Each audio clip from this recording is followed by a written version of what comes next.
Hi everyone, this is Sean. Welcome back to my channel. Please press the like button, subscribe, share, comment. I'm always looking forward to the dialogue. So today's video, we are going to answer a question from one of our subscribers. She goes by the name of Jennifer.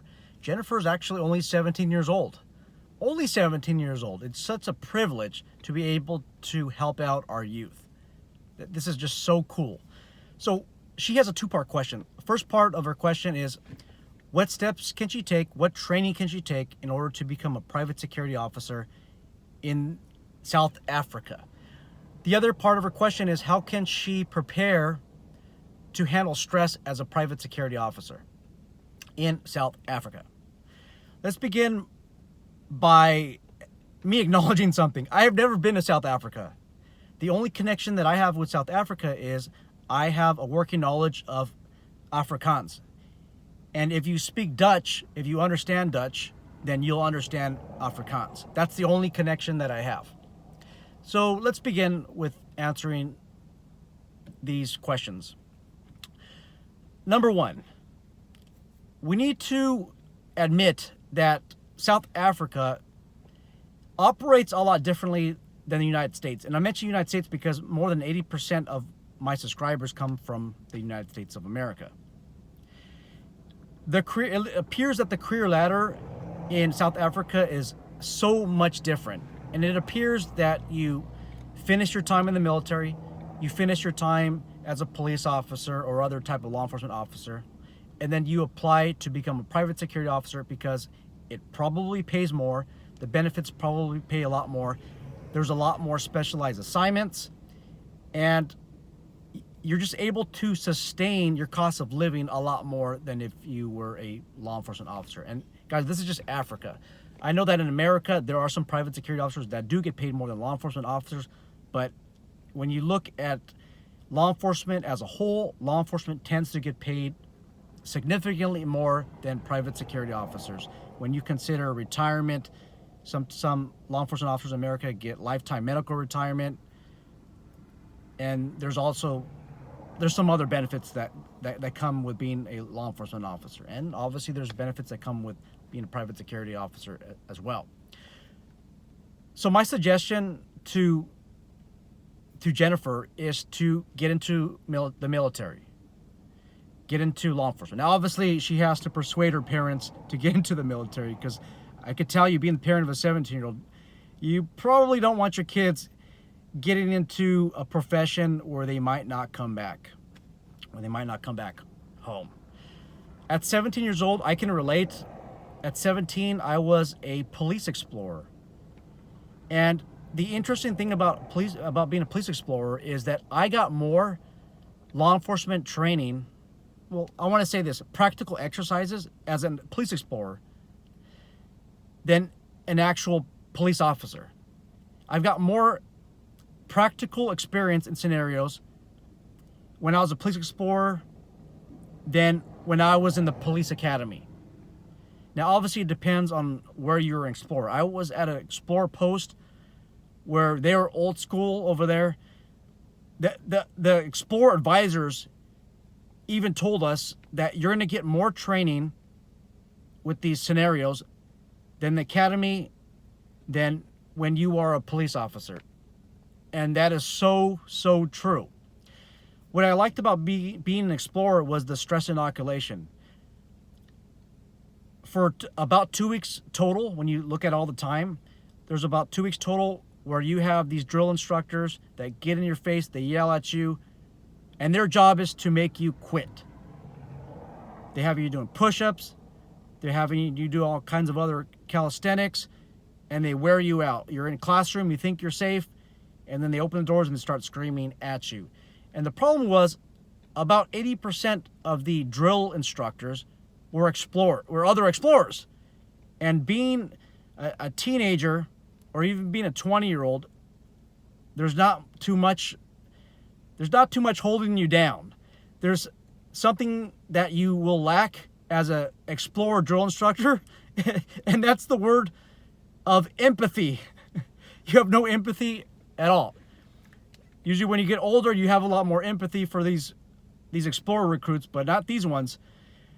Make sure that you guys sign up for a post that is squared away, that induces stress inoculation. Don't go to one of these little wimpy Explorer posts where if you got yelled at, you could just tell your mommy, your daddy, your guardian, whoever takes care of you, that the police officer was yelling at you or the Explorer advisor was yelling at you.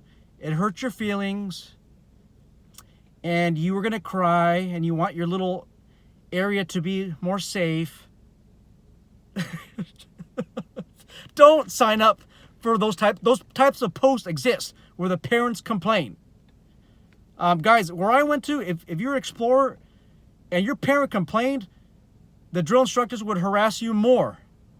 It was not advantageous to have your parent complain. They're trying to harden you up for the real world, because in real life, the criminal, the crook, the parolee, the probationary doesn't give a damn if you want to cry, if you want a little safe area. They're going to tear you into pieces. They're going to yell at you. They're going to scream at you. And that's what I was prepared. That's what I learned. That's what I learned as a police explorer. I highly suggest, if you're still a minor, that you join your local police department post. And also for the military, if you want to eventually end up in security and you want to prepare for maybe the military, because you want to use the military as a stepping stone to get into private security, I'm sure there's military branches that have some type of youth program. I know the Marine Corps has the Devil Pups. That's a perfect place to get stress inoculation. Okay, that's what you need. So I highly recommend that Jennifer, obviously she has to persuade her parents to join the military or join law enforcement. Okay, in South Africa, you might have to go to college. You might have to take some courses in order to be a police officer. So I highly recommend that she take that route if she wants to get into private security. And I'll tell you this, South Africa is a dangerous place for private security, for military, for police. I actually subscribe to one of the South African news channels, and it's just strict savagery in that country. Jeez. Oh my goodness. Those of you who are military contractors or you have military contract experience, I'm really looking forward to the dialogue as well. Okay, how do you manage stress? So what I recommend that Jennifer do is just get your customer service job or a customer service oriented job where you interact with a lot of customers, not over the phone, but in person on a day-to-day basis. This can be even a fast food restaurant, you guys.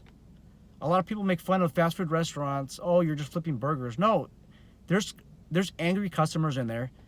And as a customer service representative, a cook, or as an employee for the establishment, you have to learn how to de-escalate situations.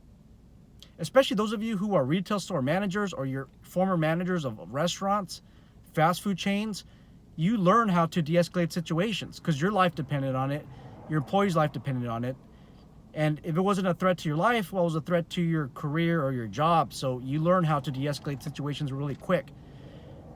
Don't go somewhere where there's only like one customer a day, 5 customers a day. No, you want somewhere where there's like 500 customers walking in, and I'm exaggerating.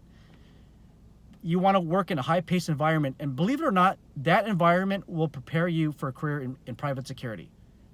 Feel free to disagree, but that's my strong opinion. Get those types of jobs. As for training, I don't know if there's any tactical training, because Jennifer is interested in tactical courses. I don't know if that's available in South Africa. I'm pretty sure there is. If so, make sure, Jennifer, that you contact the training coordinator and ask if you can go. I know you're only 17 years old, but sometimes with a waiver, you can go. At least for me, when I was more active, if you're a minor and you get parental authorization, I get a waiver from your parent, I'll train you as well. Well, I would train you previously. That's all I have, you guys. Make sure that you do not contact Jennifer offline through any other social media platform. If you do that, there's a good chance that when you wake up at the end of the day, you are going to either see the sky or not see the sky, or your body is going to run parallel with the ground. Looking forward to the dialogue, guys.